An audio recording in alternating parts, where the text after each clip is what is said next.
Import data update. This video shows you how AGen imports item master with quantity and automatically replace on quantity if the item already exists in the system.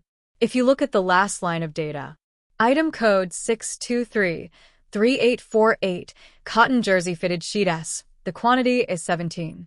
Remember this quantity value. Now transfer the Excel file into AGen by just copying and pasting into the folder. This action can be done by your ERP or accounting software automatically.